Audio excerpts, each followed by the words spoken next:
As we've just seen, drugs make your problems go away. So make it the best day possible. Remember, it's drugs that counts. Take one and take a chance.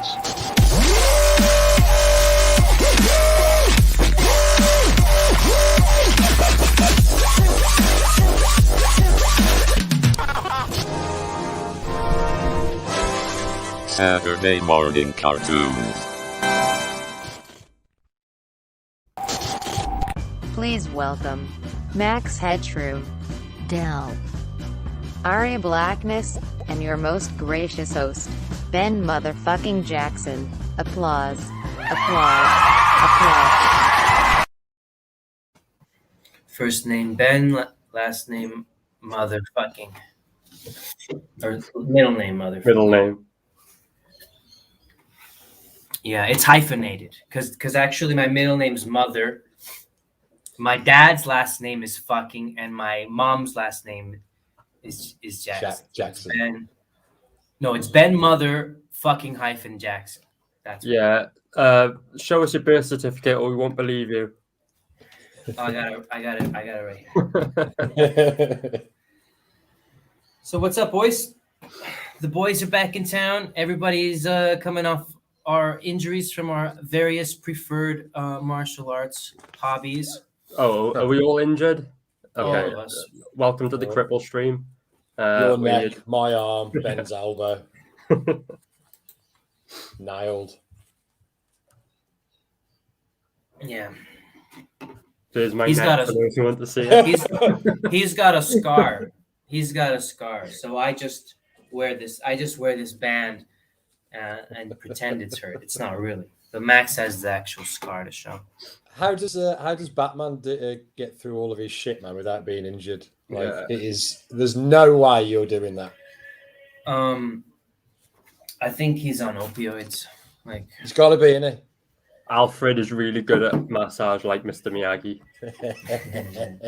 Well, I was reading the Batman Beyond comic books this week, and there's a really interesting thing. Like there's a suit that is designed for combat where the user doesn't feel pain when he's in it, so you can like just override any injury and disregard it to keep going.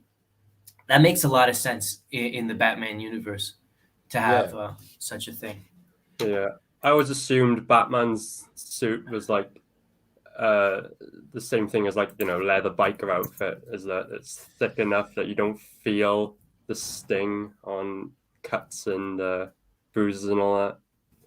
I don't know, man. I like the original series of Batman where it was just like tight material. I think that inadvertently makes you a lot harder if you go out wearing actual spandex and taking stabs. Yeah, that outfit's a bit gay. Well, is it? I mean, it's a bulletproof.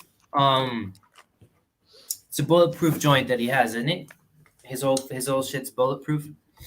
What in Batman, or are we meant to believe that all those bullets is always missing him?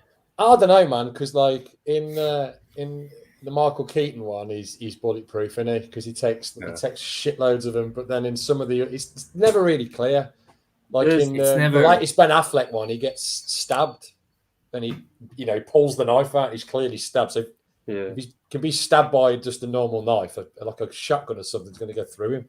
There's a lot of adaptations of Batman where he does the thing with his cape and blocks the bullets, right? Yeah. Forgot about that. Yeah, maybe his cape is. I don't understand that. Yeah, but that's a weird thing though, because it'd be heavy. It'd be way too heavy for him to do the stuff he does. Yeah, more stuff to do. So it's almost like it's not real. Imagine that. Yeah, it's not real. It's not real, but it is great literature, and I think what makes Batman great, above everything else, are the villains. Yeah. Specifically, the psychology of the villains and how he defeats his villains psychologically. So he has a really clever rogues gallery, and they all have a real strong aesthetic quality to them as well. Most of them do anyway. I feel like most of his villains have some form of mental illness as well. That's pretty clearly defined. A lot of them are doctors and professors, right? There's a lot of smart people in Batman's Rogues Gallery. Yeah, that taught me not to trust smart people. Yeah, I always felt like they've never really done a for me anyway. They've never really done a satisfying Two-Face for me. I liked the way they started him off in The Dark Knight, and I assumed that the third film following that we were going to follow Two-Face into becoming the big bad Harvey Dent gangster.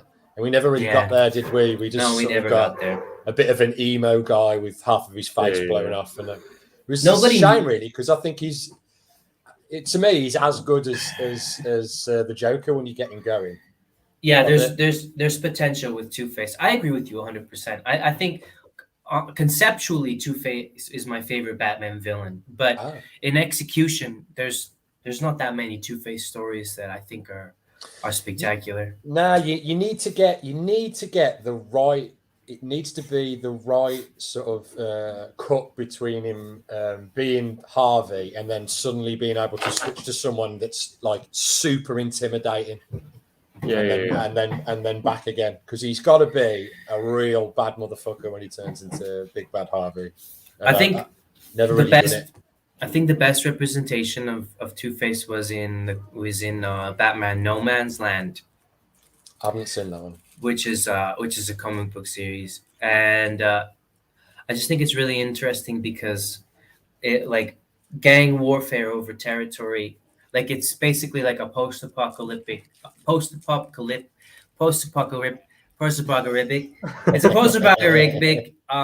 reconquest of Gotham City after like a cataclysmic earthquake, and it's gang territory warfare. And I think Two-Face is really interesting in that story because the sometimes he does good things and sometimes he does bad things dynamic is exploited there in a fun way to make him like unpredictable. My thing with Two-Face is that he's unpredictable. Yeah, have you read the Grant Morrison Arkham Asylum? No, actually I haven't. Oh, you should, mate. There's part of it where they've been keeping Harvey in Arkham Asylum for a long time, and they're trying to sort of rehabilitate him by expanding his choices from just coin flipping. So his therapist swaps his coin for a dice, so he has 6 different choices he can make instead of 2. Interesting.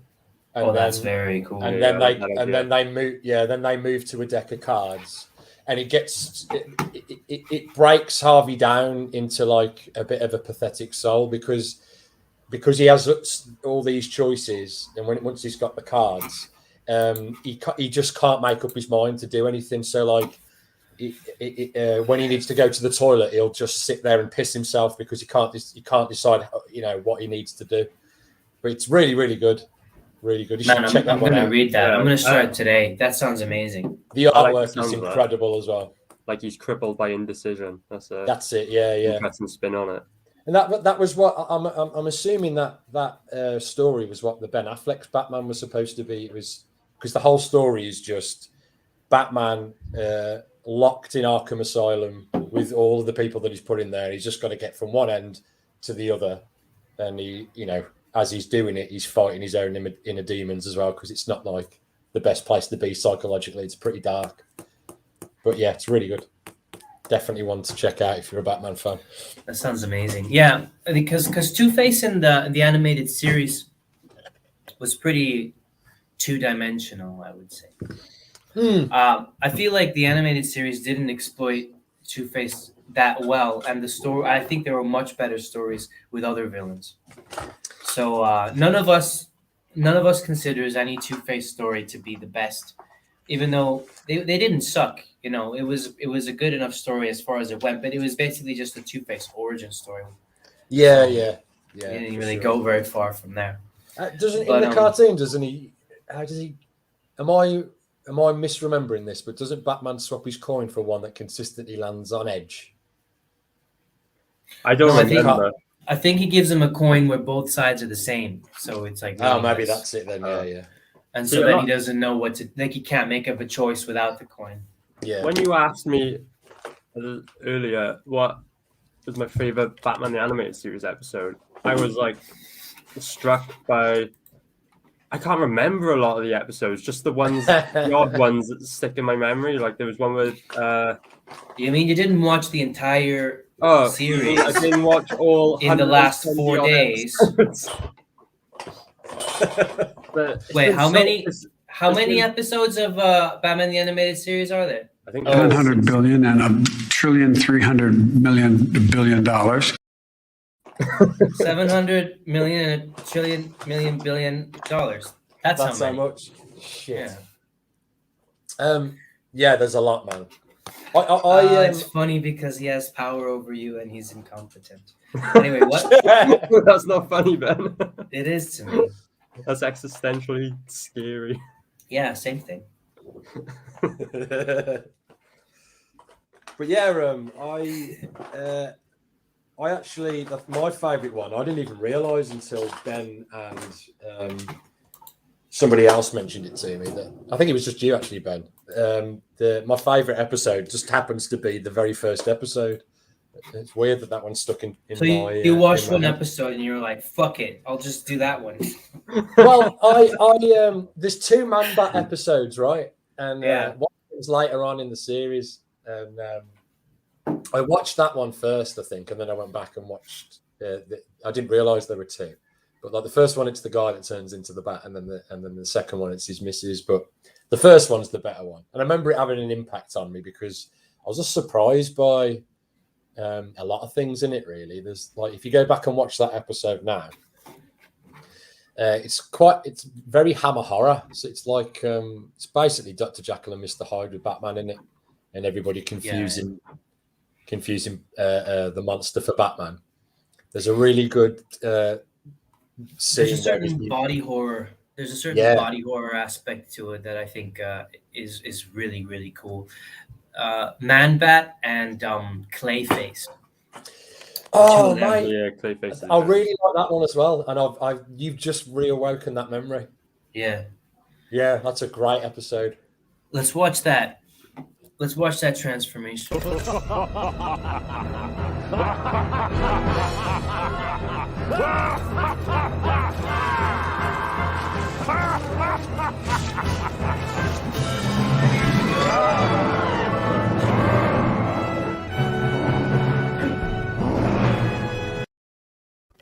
How cool is that? That was cool. So it's like legitimately frightening because the character design looks like an animal. You know, it doesn't look like a vampire. It doesn't look like a supervillain. It just looks like an animal. And it looks like they've put a bit of Wolfman in there. It looks like because it's kind of a Wolfman episode, isn't it? With the hunchback and that. I just remember sitting there as a kid, like with my eyes wide open at that. I just thought it was ace in when I was about 10. Because cartoons at the time, you just didn't get stuff like that, and I was surprised as well how much it felt like the 1989 movie. Like it's kind of set in the same world, isn't it, as the Keaton one, sort of. Right. It's definitely a really weird villain to choose for episode 1, season 1, because it's verges on the, how Batman tends to be a detective idea. IP, and it verges on the horror and the body horror here. So it's like Man-Bat is not the most Batman-y villain, but not at all. Yeah, he's like the anti-Batman villain. Actually, he's like it's like you'd expect like Constantine or some of the dark mythically characters to be the kind of people who take on Man-Bat, not the detective Batman, For sure, yeah. You'd expect the Joker or the Penguin or something like that for the first episode, right? I think the idea with Man-Bat being the first villain is like to sort of show Batman's show that being Batman and this sort of superhero persona that he's created is sort of chipping away at his humanity. I think the idea is is to demonstrate Bruce Wayne's struggle to maintain not only his sanity but just his identity as a human being, even while in the costume, because it's a really surreal thing that he does. And what that villain does for me is it points out that he's the same thing in a way as his villains. And I don't mean like the stupid liberal thing of like, oh, it's his fault that the villains exist because they're responding to him. I don't believe that. But like, what I mean is that he's become a monster with a specific purpose. So like, where precisely is the line between being human and being a monster? Yeah, it was a really good way of setting up the dynamic with him and Commissioner Gordon as well, because obviously at the beginning they all think it's the Batman that's terrorizing everybody, don't they? Yeah. And Commissioner Gordon's kind of the one that's like, nah, it's not. And then he's arsehole lieutenant right until the very end is still going after Batman until Gordon sort of stops him and reads him the riot act. Yeah, that makes a lot of sense. I wasn't thinking about that. But it makes it's for like, you know, a 15-minute, 20-minute car episode. It packs a lot in, and the animation as well. Like, there really hadn't been anything like that at the time. The whole thing just blew me off my seat. Yeah. Going back through the episodes this week, like there's a lot of really good nostalgia in this show. It's one of the best. There's never been a TV show that has captured what Batman the Animated Series has captured. Yeah. It makes you think, doesn't it? If they were going to why are they doing like Batwoman and stuff like that? Where the blueprint to do a decent Batman series is right there. Just you know, go the same way. You know why? I know why. But if they wanted to make money, it's all right there just to take and transfer over. Well, it continues to mystify and repulse me about the modern tendencies is the priority of their cultural agenda, even above profit, which is something I never expected to see. I always figured that making a profit would ensure mainstream focus on products that people wanted and people cared about. Yeah. Even to this extent, when things keep sort of not doing so well, and that they're still, I don't know, delusional Hollywood. It's weird. Yeah, I woke up this morning to see 2 posts. One was about a Lost Boys remake, and then I saw that, an all-female Flight of the Navigator remake. Yeah, I've seen that as well. Yeah. Well, look, let them do it. I don't give a shit. Let them do it. I probably won't be watching. Well, it is. Sorry to interrupt you. It is possible to make all female movies that are good. Yeah, for sure. Like Annihilation with Natalie Portman is a spectacular movie, and that's an all female group of scientists. That went right under the radar, didn't it? Yeah, I mean, there's a difference between making a movie where the protagonists are all female, that's good, and remaking a movie that nobody needs a remake of because you feel like all the protagonists should be female. There's a big difference. I don't think I've seen the Demon Quest episode, Dave. I'll check that one out. Why don't you call in, Dave, and you can tell us about it. Yeah, go on, Dave. Put the link in the chat, Ben. I have done. There you go, Dave. Hop in, Dave. I don't know why motherfuckers is shy. Like for Don't real. be shy. But talking about the animation, it really knocked my socks off. And there's like little details that you don't even know that you notice, but you notice, and it really enriches the experience. Like talking about the Man-Bat episode, take a look at this. It's like 2-second little sequence, but I love it and I can't get enough of it. Create a totally new species, neither man nor bat. Yeah, say it again. A totally new species, neither man nor bat. Cool little one time, touch, A isn't it? totally new species, neither man nor bat. A totally new I love that species. shit. Yeah, it's really good. That's the Hammer horror shit I'm talking about. That's like, I'm sure that's been in something. I'll have to check that out. I bet that's a nod to some form of old horror film right there. Where the scene where he walks past the test tube, Yeah, and his I'm face sure is it like, is. Yeah, and it's like a subtle it's like a bit of foreshadowing as well, because his body is about to be disfigured and recreated, and so it's sort of visually cueing you in to that's and preparing you psychologically to witness that. totally.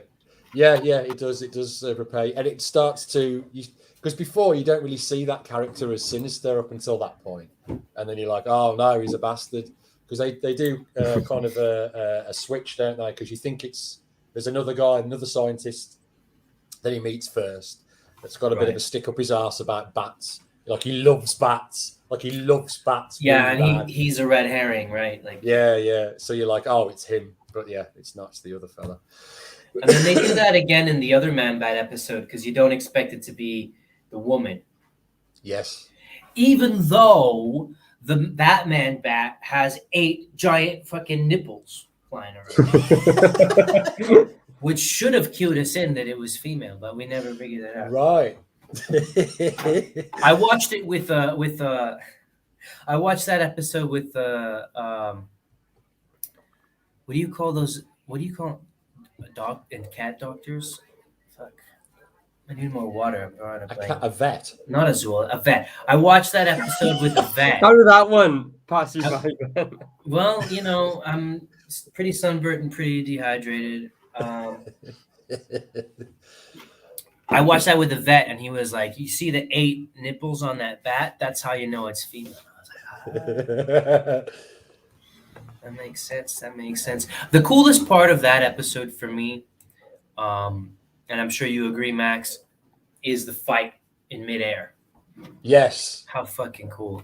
Yeah, it's cool. There's a real quick scene where he's like drilling the Man-Bat in the head, and then he sort of covers his eyes while they're flying. He smashes into a wall, and I think that was the first time I ever saw blood in a children's cartoon as well. Oh, you mean this? Really You mean this scene?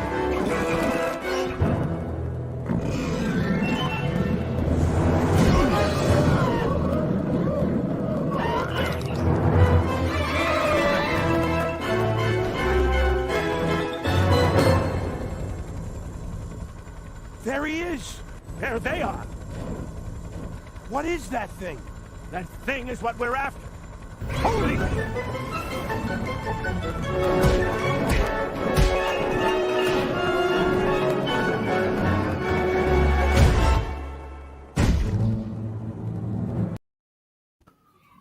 I love that. Slap. There's another tiny scene just after that where Batman like turns as all the headlights come on him and all his nose is bleeding and stuff. And that was a scene that just stuck in my head, man. It's a really cool little still. HPG Wellscraft says, I wonder if Batman was supposed to be the Batman Kurt Connors. I think he means Man-Bat. Oh, he said Man-Bat. I just read it wrong. I wonder if Man-Bat was supposed to be the Kurt Connors. Did they see Spider-Man fight delivered and say, we need that? Well, why don't you call in, HP, and tell us about it? Fuck! Yeah, it is a good comparison, though. Although, I suppose the closer one might have been the Man-Spider, right? Because doesn't Spider-Man turn into a big spider at some point? Although that's just him, isn't it? It's not. Although. But that's a cool take, because what I was saying before was you're supposed to like juxtapose Batman, Man-Bat. It's a man with bat attributes. It's a bat with man attributes. Like, where's the line between human and animal? Where's the line between monster and person? And like with the Spider-Man thing, it's a lot more. It's not more interesting, but it's a different story. I like it because it So pops. It forces you into the same person has to struggle with finding that balance for himself, right? Yeah. It's not a different enemy that's too much bat to man. He's got the Man-Bat has got the ratio wrong, right? And that's why he's out of control. But with Spider-Man becoming the spider with the 8 fucking appendages, he has to deal with that within himself, within his own body. So it's a different conflict, I think. I suppose. Yeah, he's still got his own brain, hasn't he? He's just like mutated. Pops, this goes without saying, but hop on in, brother. Anyways, I like that fight. I like the fight with the bat in the midair. I like that he gets behind him and starts drilling him with punches while the man bat is preoccupied with flying. That was well done. Batman didn't do the rear naked choke the right way, though. I knew you were going to pick up on that. Yeah, but he was like, he was covering his eyes, wasn't he? He was just trying to cover his eyes. Oh, he was covering eyes, so he crashed into the wall. Yeah. Yeah. When we do fight scenes in the extended fight scenes in the Rokon comic books, it's all going to be with proper jiu-jitsu technique. Yeah, for sure. So there's an episode idea right there. When Rokon chokes someone, you know he's going to apply the choke the right way. And if you don't draw it right, I'll send it back to you and be like, yeah, no worries, man. Now we've got some good stuff planned for the fighting in Rokon. We'll have some massive fighting scenes. What belt is Rokon? Rokon's a black belt in jiu-jitsu. Okay. And he's a band in Thai boxing as well. Yeah. Actually, in universe it makes sense because there was an ancient form of mixed. I consider it mixed martial arts. There was an ancient form of mixed martial arts in Greece called Pancration, which is combination boxing and wrestling. Because wrestling has existed since time immortal, and boxing as well. No one knows the origins of wrestling or boxing. People know the origins of submission, grappling, and jiu-jitsu, but no one knows the origins of wrestling. And I prefer to imagine that it wasn't what we call wrestling nowadays, because it was just grappling of any sort. So, and then when they combined boxing and wrestling, striking and grappling, they called it Pancration. So, Rokon does MMA. Rokon trains. I like the idea of Rokon taking off his wizard hat, putting his gi on, and then getting himself down to the gym on a Monday night for his jiu-jitsu. Exactly. He's got all the superhero troubles. His girlfriend wants to go out, but he's busy at open mat, and he can't skip leg day, and he can't skip Muay Thai practice either. He's got a busy schedule. He's less worried about the villains taking over, more worried that his sensei is going to give him a lashing for missing training today. Precisely. For sure. Well, Batman must do the same, right? I think so. I mean, Batman is basically like the Rokon prototype because he's a good fighter, but he's also a disguise expert, an escape artist. He knows how to use microscopes and shit. So like that's basically like being a wizard, having a microscope. I'll take your word for it on that one.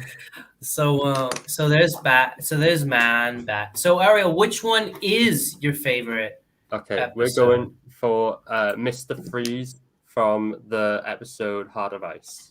Nice. I know. Look at that surprise face, as if he didn't know this beforehand. I'm excited because that's a really cool episode. Yeah. So when you asked me, this was the first one that came to mind because I remember this sticking in my. It captured my imagination when I saw it the first time, and I rewatched it, and I got to be honest, it's a really depressing episode. But therein lies the beauty of it because it is less the standard Batman story where it's like he's punching some goons and he solves a mystery, wins the day. It's more a dramatic tragedy kind of a story because it's the first time Mr. Freeze is a legitimate character in a Batman story rather than just a C-list villain. They gave Mr. Freeze in this episode an absolutely brilliant backstory.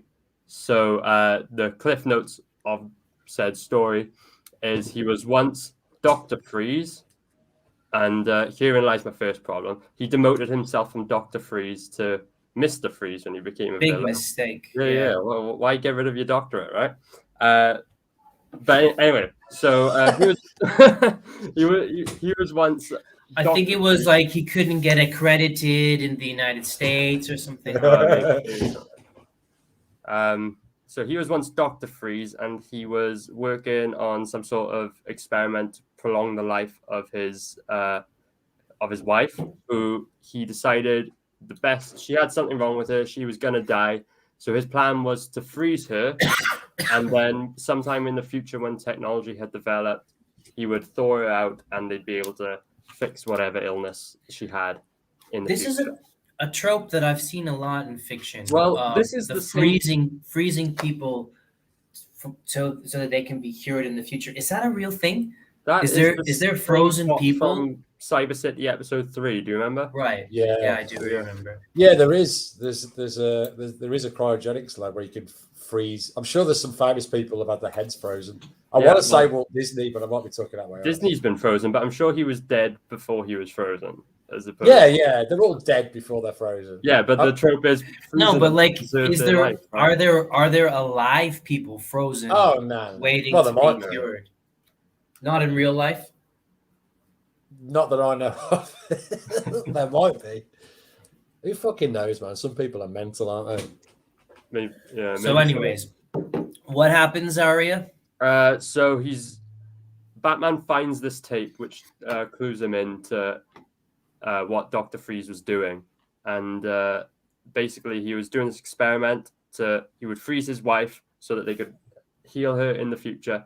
But as he was recording this tape, he gets interrupted by the bad guy, like the big bad guy of the episode, who's, I forget his first name, but his last name is Boyle, as in like boiling water. There are a lot of freeze. There are a lot of temperature puns in this episode. Every other line is and he has an assistant that's kind of neutral, can't decide whether he likes freeze or whether he supports boil. His last name is Warm. First name Luke.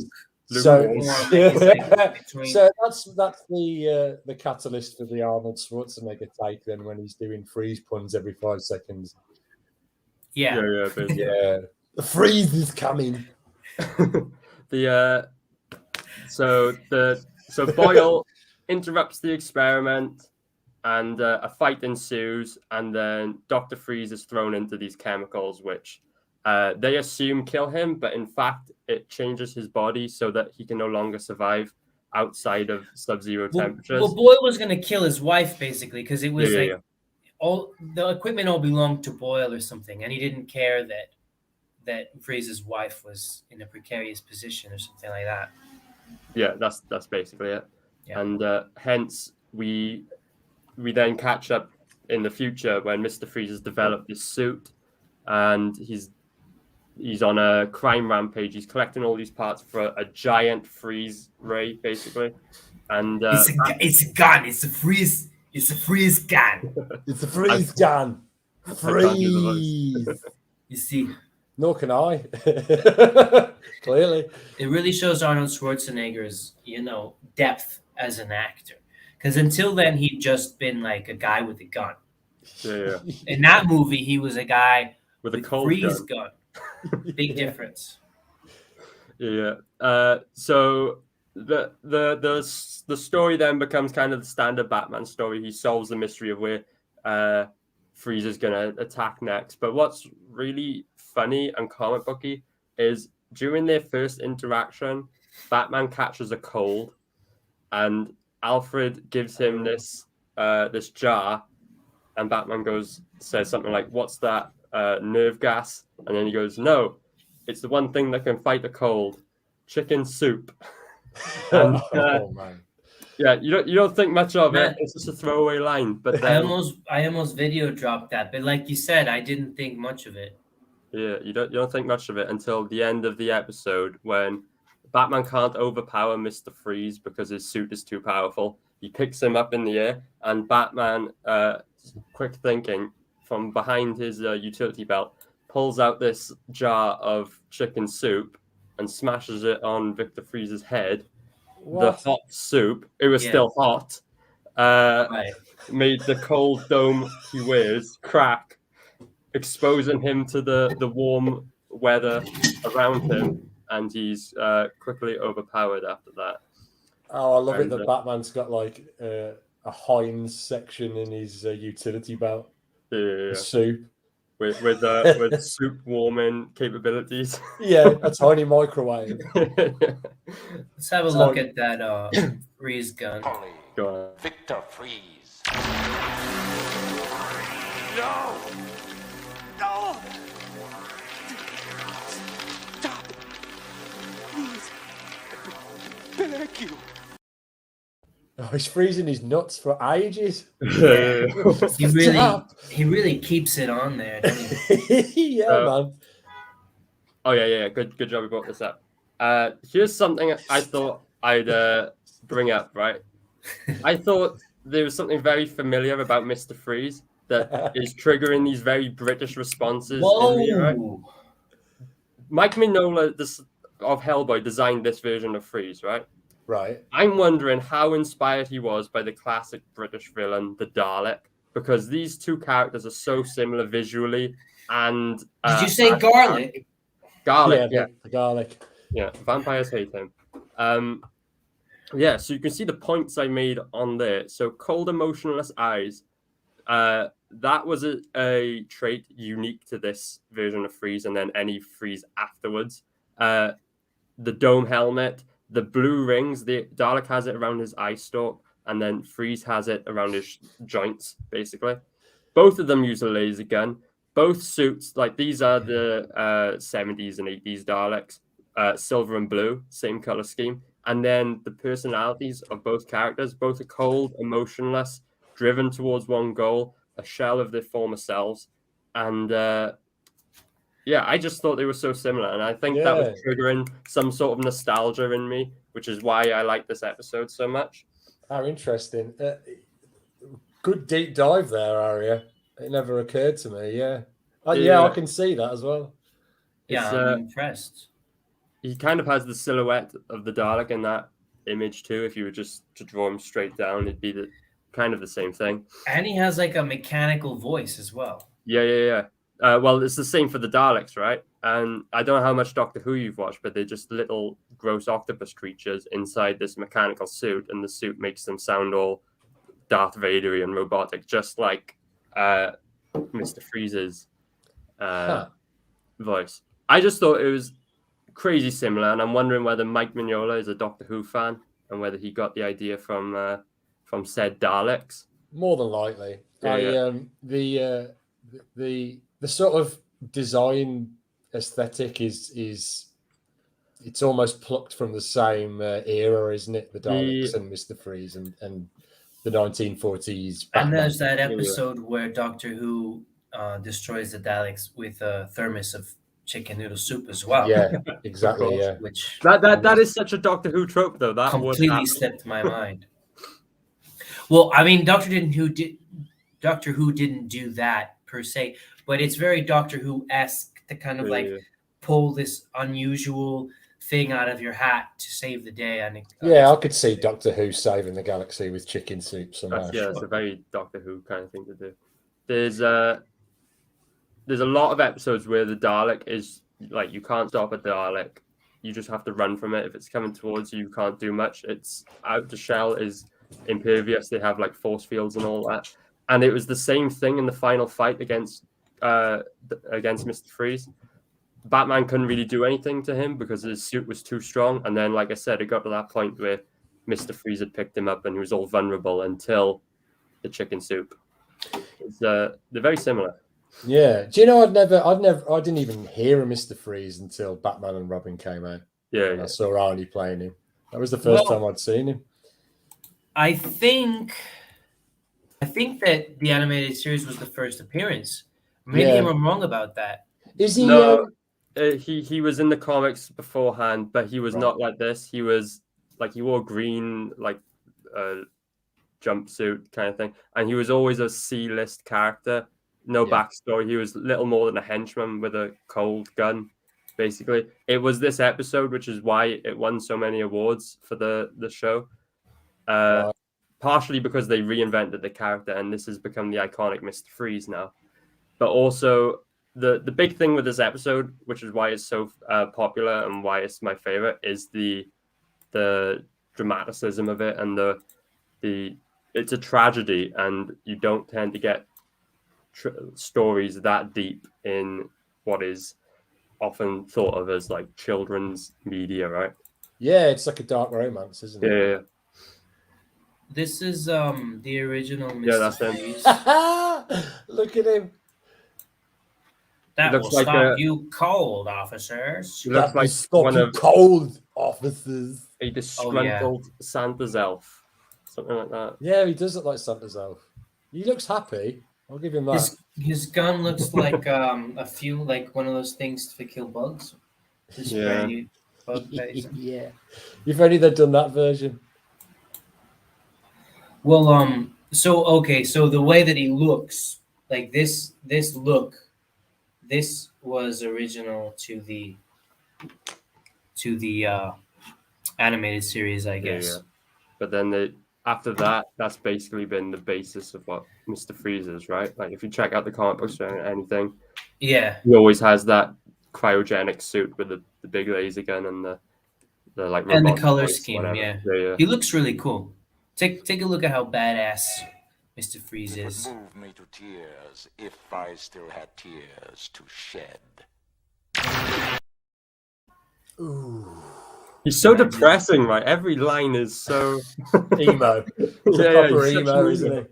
Well, I think, that goes back to what we said at the opening. Like, all these villains have some kind of mental illness and trauma and psychological problem that they have to deal with. And, the reason that Batman can beat them is because his trauma is even stronger. So he understands where they're coming from. He understands being impulsed beyond normal motivations because of some deep pain.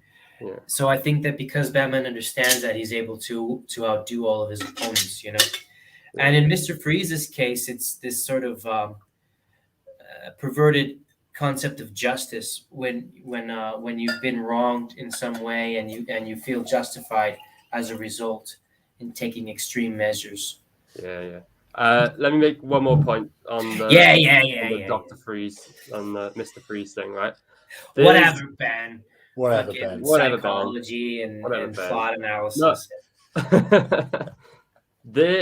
Like for anyone who's interested, Mr. Freeze's story runs throughout the animated series, and then it runs into the Batman Beyond series as well. And the Batman Beyond episode called Meltdown is so good. It's a continuation of Mr. Freeze's story, and I think it's also my favorite episode in Batman Beyond, the Mr. Freeze one. Is that the one where it's just his head? It's just his head. No. It's his whole body. Does it start off with just his head? I don't remember. I think it is. I think he's just frozen his head, and then they give him a new body. I think you're right. Either that, or you're thinking of Futurama. Futurama. It is like, because it's in like a glass bottle as well, and his head's just talking. It's in his cryogenic Yeah. thingy. But he dies at the end of that one. So is there enough? Does he come back again? I only remember there being one episode in Batman Beyond. Right. I think it's only one. Episode. Yeah. He has a fight with Blight in it as well, which I thought was really cool. That's okay, Dave. We'll see you next Whatever, time. Dave. Whatever. I see how it is, Dave. Yeah, he does. And Blight's almost his opposite, isn't he? Yeah. Talking about they're power, like competing over this scientist chick, Blight and Freeze, because there's like this scientist chick who I think her last name is some kind of pun as well. I think she's like called Dr. Hot or something. And she was the one that revives Freeze, Dr. Smokin'. It's Dr. Smoke Show. That was it. Yeah. Dr. Smoke Show is her name. And she's the one that revives Freeze. And then Blight is like jealous or something. I'm pretty sure. Yeah. So I think at the end, he Freeze takes out the building, blows the building up, and he's Yeah, still in it. he's so determined to commit suicide in that episode. And again, I was like, this guy is so emo and edgy. Yeah, he is Dr. Emo. He wants to destroy everything and himself along with it. Well, yeah, he does. He's basically like a nihilist, because of his loss. So the lesson is, even if your hot wife dies, don't destroy all of Gotham City. Yeah, I learned don't that. freeze her. Just leave her alone. Just leave her alone. Let her die. Let her die. And Why he doesn't learn his lesson. Here's Freeze at the end of the episode, still moping and groaning. Failed you. I wish there were another way for me to say it. But I cannot. I can only beg your forgiveness and pray you hear me somehow. Someplace where a warm hand waits for mine.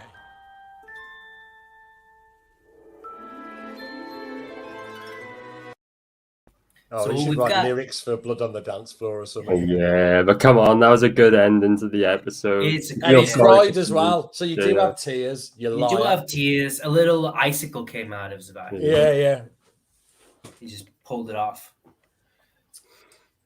Can you imagine No, that? A frozen tear? like, Yeah, that would have been stuck to your nice. eye? They missed a trick there. And then you try to pull it off and your entire eye comes out. Just breaks know why open they his didn't ocular do that. cavity. Right. But basically, what you've got here is a textbook Jungian anima projection.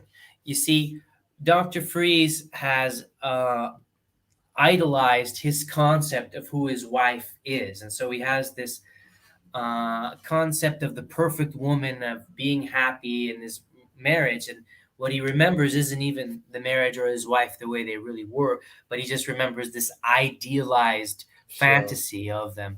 And he's so obsessed with it that he is unable to find or even look for happiness in any other way or any other place. Yeah, be careful what you wish for, Freeze. They should do an episode where he succeeds in bringing her back and she's just a bitch. Yeah, And he spends the entire episode just trying to freeze her again. exactly. That's actually a really good idea, because that would demonstrate this kind of mental illness. She just can't stand how emo he is and how much he keeps feeling sorry for himself. Right. And he's like, this isn't how I remember you. And he's just always like has his little doll and he's like obsessed with it. Yeah, that is All right, definitely guys. a missed trick. All right, guys. I hear you a very well thought out and very valid psychological point. Let's move on to a totally unrelated thing. Arya, every time I start talking about criminal psychology, Arya gets bored. He's just like, I just want explosions. Okay, let's move on. All right. I'm only Deep joking, guys. so deep insight into character development, whatever. Here's a fun scene.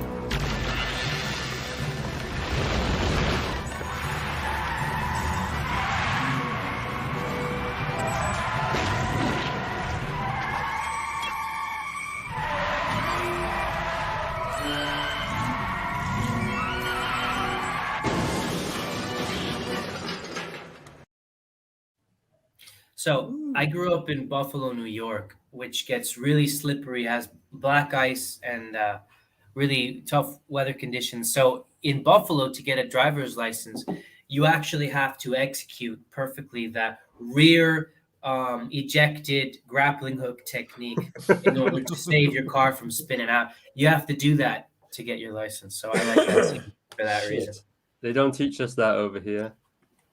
Haven't you got snow in Wales? Well, we don't have grappling hooks on our cars for a start. The thing is with the weather in Britain, mate, is that it changes every day. It can be burning up one day and snowing the next. So we never get enough of one weather to actually adapt. That's why when it rains a bit, no one can get to work. Yeah, Everybody has a breakdown. Not enough to justify the grappling hook upgrades. No, not yet. Which is Or the Gatling guns, or the batarangs, or the. So when the road is frozen, what is that? What is here? Oh, that's the background. I thought that was in real life. Oh, she becomes Mrs. Freeze. That's interesting. I wonder if she was also a doctor who relinquished her title. Ah.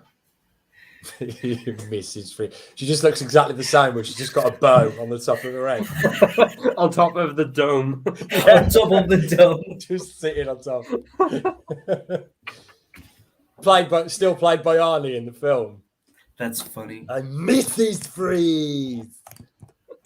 It's ma'am. Yeah, it's ma'am. Memories. I like that a lot. Oh well, I'm going to look that up and see.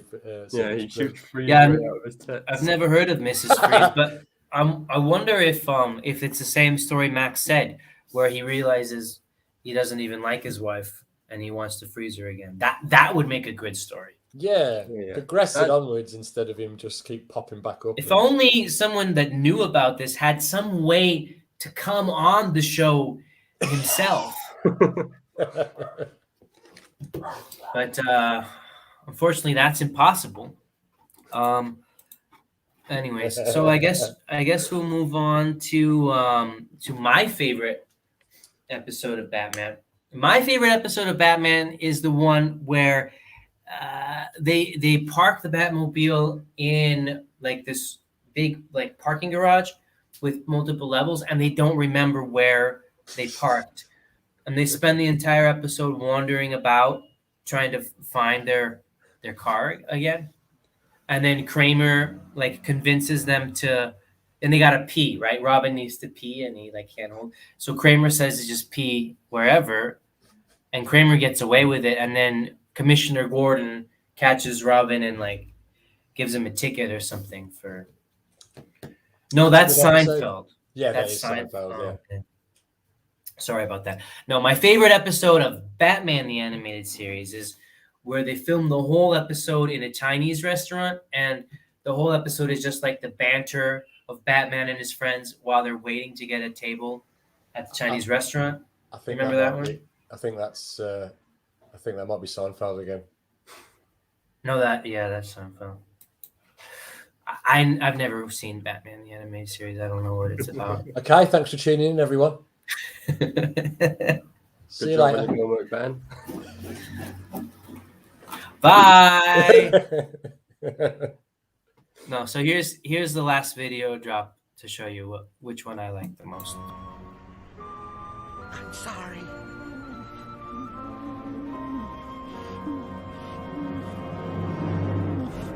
Come on, what are you waiting for? For once in your life, do something right. Yes.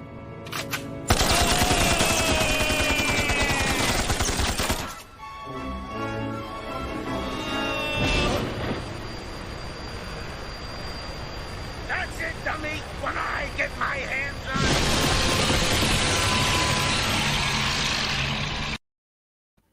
Super violent. I'm surprised they showed that so gratuitously.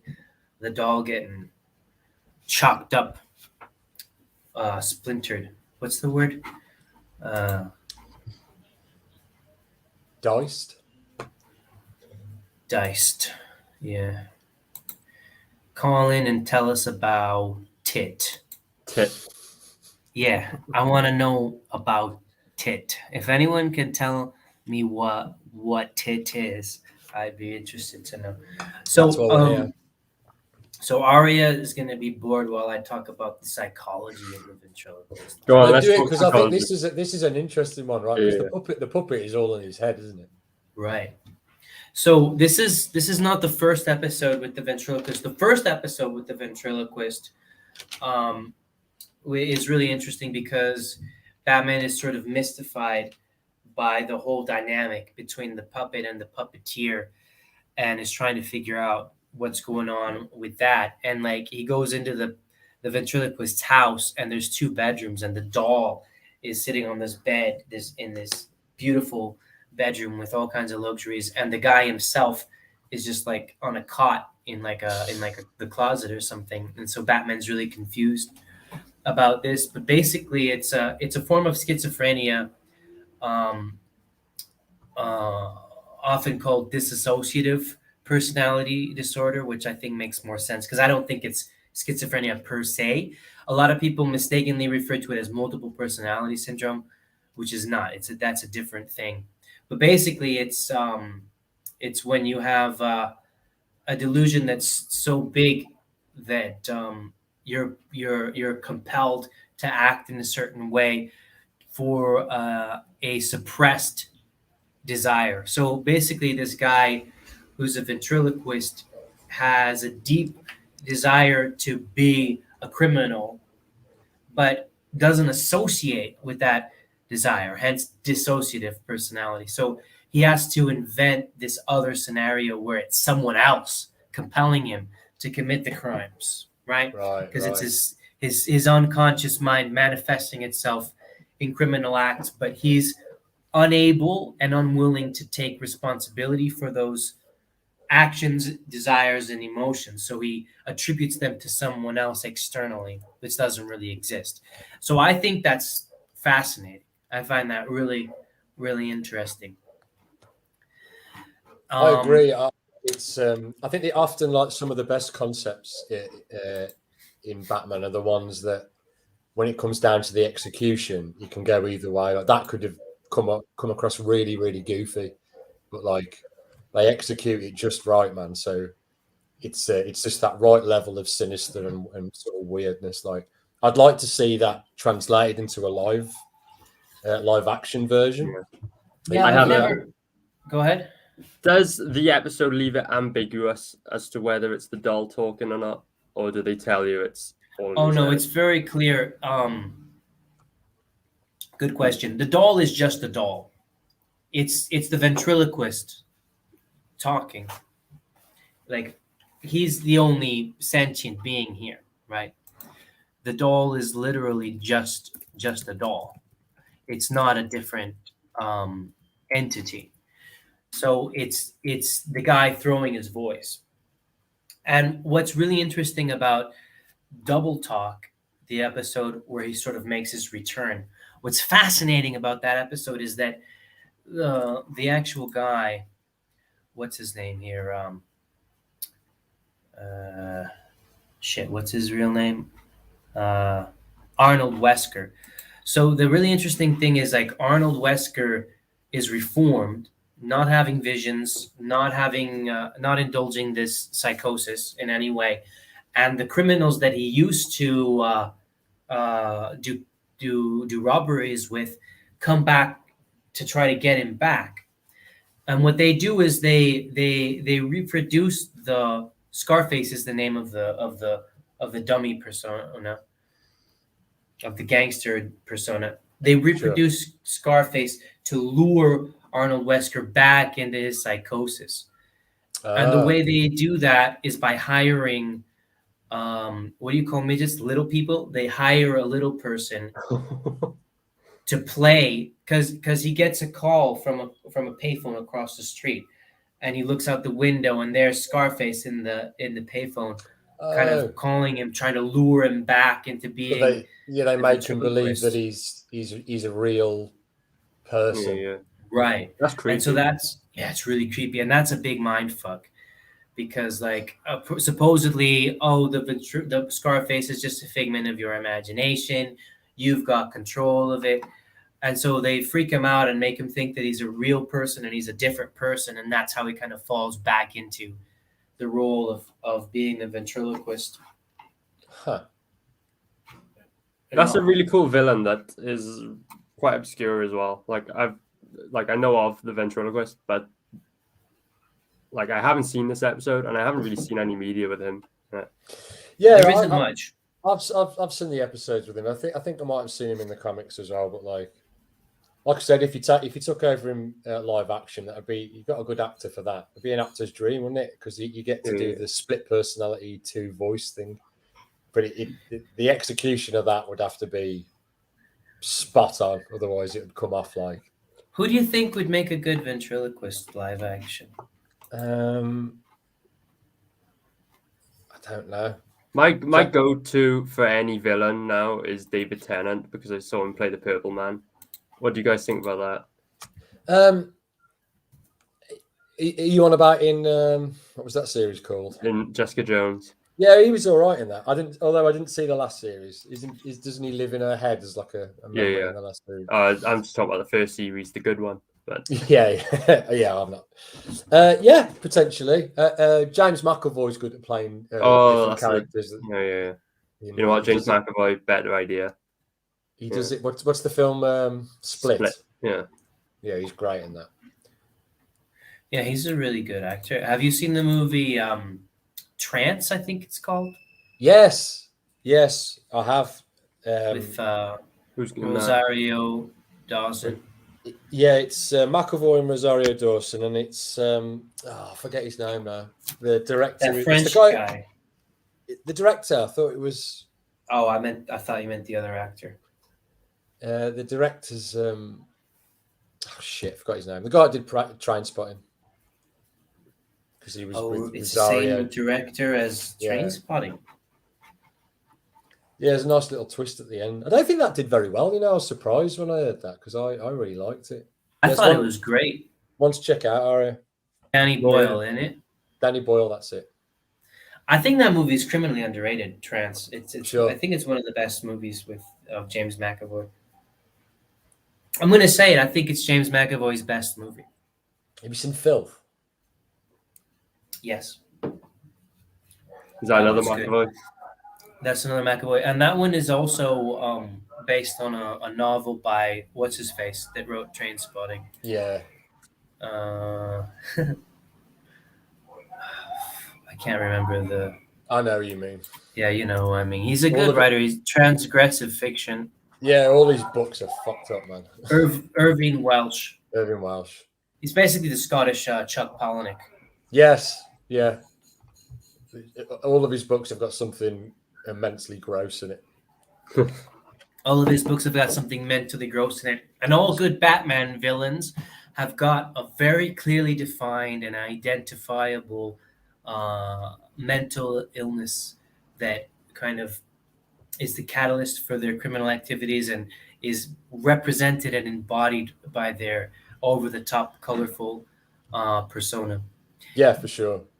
I think that's what makes Batman great, in my view, is the villains, the depth and variety of villains, and the relatable and identifiable psychological problems that the villains all have. Yeah. And go ahead. Yeah, it's like I feel like in Batman, it's this whatever psychological problem they sort of have. That's then the basis for the development of whatever power they have, right? Yeah. Whereas in like Spider-Man, it's the opposite. They get hit with the power first, and then they develop a problem. Yeah, and then they decide what they want to be after that. And it's usually just a villain, isn't it? Exactly. A bank robber. Exactly. Like the Joker is like textbook psychopath, right? He finds things amusing that are actually horrible and has no empathy whatsoever. Harvey Dent is split personality, extreme indecision between two choices. The ventriloquist is actually schizophrenic. Fucking Poison Ivy is afraid of everything, so he scary gas. Exactly, it's phobias, right? Manifestation of phobias. Clayface. Sorry, what's that? Clayface is like an actor that has stresses about not being able to play different characters, right? Exactly, that's anxiety and vanity, right? Yeah. Like losing your good looks, you lose your career, you lose your identity, so he can't differentiate himself from like his role as an actor. That's mental illness. Poison Ivy is vegan. That's mental illness. So those are our three favorite Batman the Animated Series characters, villains, episodes. Cool. Yeah, thanks for tuning in, everybody. Do we want to run the ads? Yes, we do. Would you like to go first, Aria, or are we going to go first? I'll go first as soon as I bring it up on the screen. just push our comic books because we did realize after like episode 5 that that's what we were supposed to be doing. Yeah, right. We did the channel. We did a bunch of episodes of this, and we were like, like, I haven't had like a single view on my Indiegogo. Okay, so I won't promote the Indiegogo too much, but you can still find it. Just search for TAS on Indiegogo. Big news today at 4 p.m. Eastern, 9 p.m. UK time. I'll be on the Red Valkyrie Art Auction. I'll show you some of the pieces I have available today. We've got the TAS t-shirt design, which is on all the lovely apparel that I have on the campaign. We've got the trading card design, which was the backer exclusive trading card. So if you were a backer within the first 60 days, you're going to get a trading card with this artwork on it. Now's your chance to actually purchase that said artwork along with the card itself and a bunch of extra goodies. I also have, I'm going to put this cover up this is from the actual interior of the book. And I'll also put this page up, which is again, just another random page from the interior of the book. I'll have those for sale. However, if the auction seems to be going well, I may even throw this one up, which is the actual cover to the TAS collected edition. So keep an eye out for that. I didn't know it was a wraparound cover. That's cool. Yeah, wraparound cover. So this one's got TAS Adelaide Jet on the front cover, and then they're surrounded by those beautiful triple-titted demon babes. Really nice piece. I've got it on my wall at the moment because I was actually really proud of it. So, but I would much rather this one in someone else's collection, on someone else's wall, in their hands, whatever. It'd be cool to send this away. So that's the way I do it. Remember, there's the link on my Twitter right now. I'll pin this so you can find it easy. The Red Valkyrie stream, 4 p.m. Eastern, 9 p.m. UK time. Check it out. I'll be on there. I'm alongside Wooly Hazel, Dory Jones, a bunch of others that have slipped my mind right now. Oh, I like Dory. Yeah, Dory's cool, man. There'll be some cool art on auction, so check us out later. Nice one, brother. Looking great. Nice one. Any chance of Max Headroom getting on that auction? I've got nothing to sell, mate. I've just been working on our pages. Well, you could sell those. I could. We'll talk about that later. Yeah, and then Rokon is also in demand on Indiegogo. We've been making great progress. We're due for a few updates soon. Just finishing up some paints, and then we'll show you. I've got some new artwork to post. Yeah. I've just been saving it. That's okay. Yeah, we've been getting it ready. But there's artwork, new pages painted available that we'll put up as tiers soon. We've got these trading card images as well. We've got the option to be drawn in if you want to do that. And yeah, my friends, we've still got the Preston Acevedo painting available as a tier. If you like sword and sandals or sword and sorcery or lots of chopping off heads and stuff like that, get stuck in, man, because it's for you. Yeah. Get in, you guys. It's a mega violent fantasy meets superhero blend of action and crazy storytelling. So yeah, if that's what you're into, give it a look on Indiegogo. And cheers, boys. Thanks everyone for watching. Thanks for the comments, everyone. Remember, you can call into this show. So everybody in the comments that's asking questions, mentioning things that we didn't bring up, next time you could be the fourth talking head right below me here. So if you want to do that next week, definitely do that. All right, everyone. Thanks a lot for tuning in. Have a great day.